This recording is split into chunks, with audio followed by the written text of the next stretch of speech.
Throughout time, people across the world told each other tales of how they came to be, of heroes and monsters, romance and tragedy, death and rebirth. Mythology helped shape the ancient world, explaining the unexplainable. This is Mythology Unleashed. Wolves are incredibly fascinating animals. They live in tight-knit family groups, hunt together in coordinated packs, made for life, and they care for one another, showing an empathic side that many species of animals are lacking in.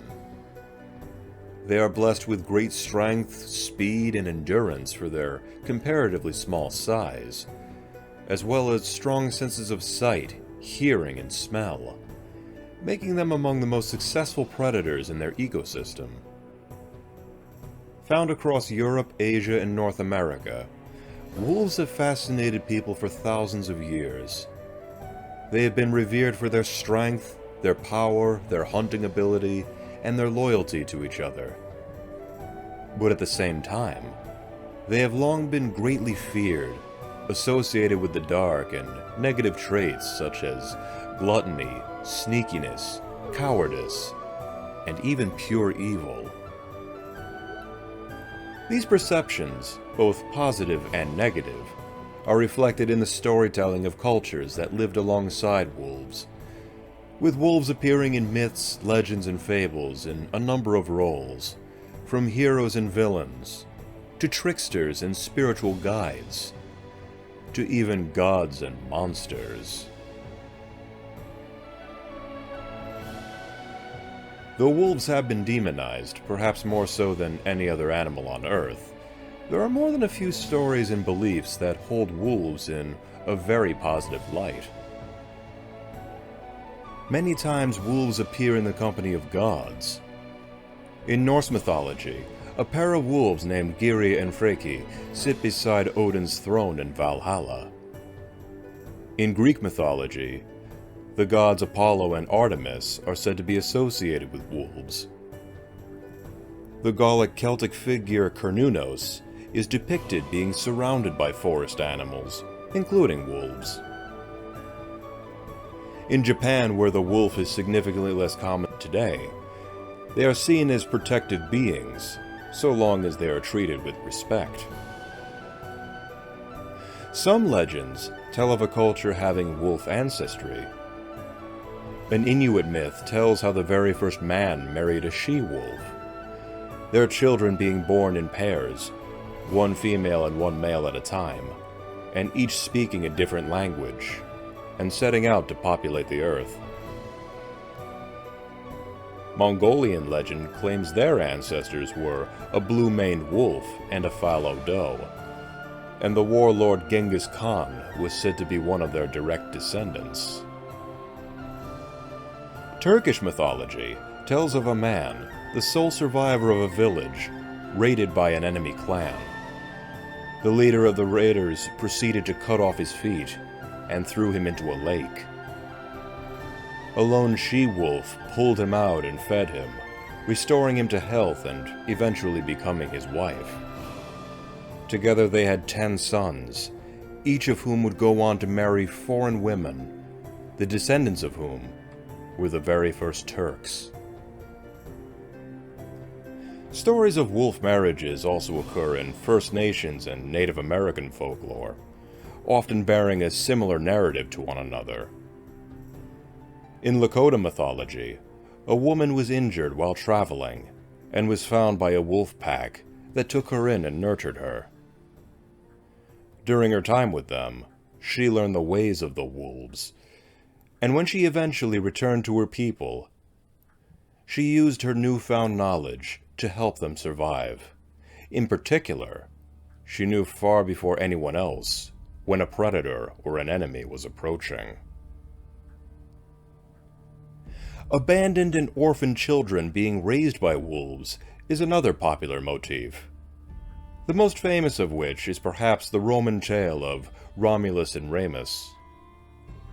In the story, the boys were cast into the river Tiber to die by their cruel granduncle Amulius. But the gods took pity on them and guided their basket peacefully to the shore, where they were found by a she-wolf, who raised them along with her cubs. In time, the boys would rejoin human society, dethrone and kill Amulius, and Romulus would eventually go on to be the legendary founder of Rome. And yet for every positive representation that they have, there is a negative one that plagues the wolf's reputation. Perhaps it is their ferocity when hunting, their haunting howls, or even their age-old association with the nighttime and winter that originated the fear of wolves. Or maybe that wolves were a primary competitor for early hunters, and a genuine threat to livestock. No matter where it began, the fear of wolves and their association with darkness was widespread, and arguably grew more and more malevolent with time.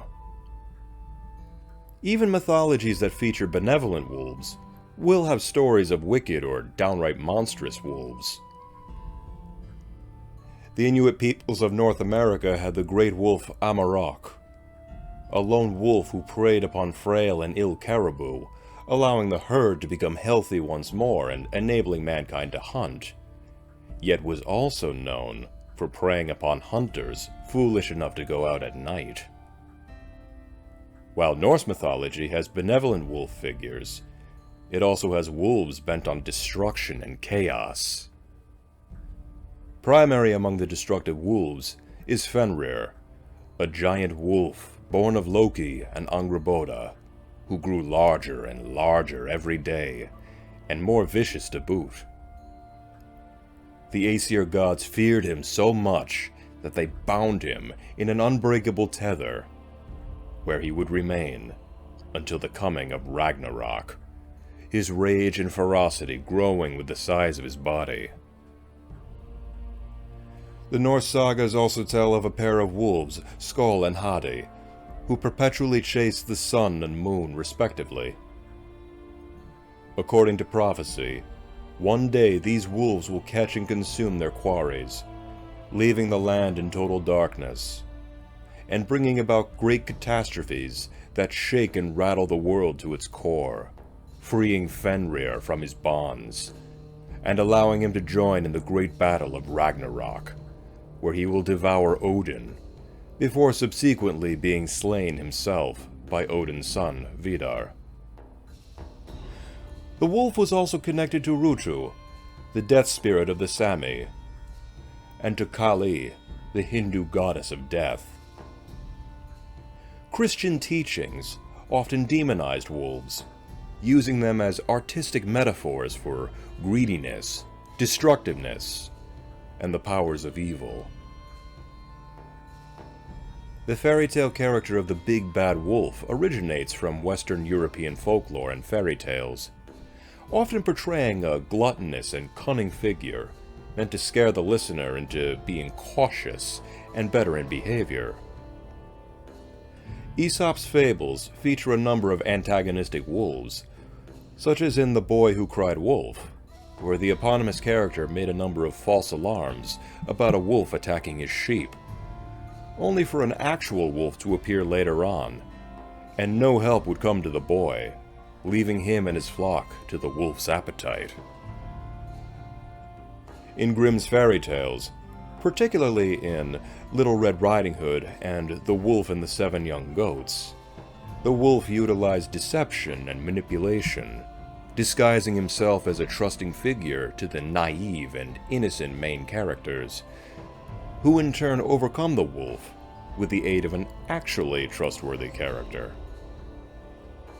In the English fairy tale The Three Little Pigs, the wolf huffed and puffed and blew down the houses of two of the three pigs, devouring them where they stand, but was ultimately defeated by the third pig who, unlike his brothers, was a diligent worker and a thorough planner.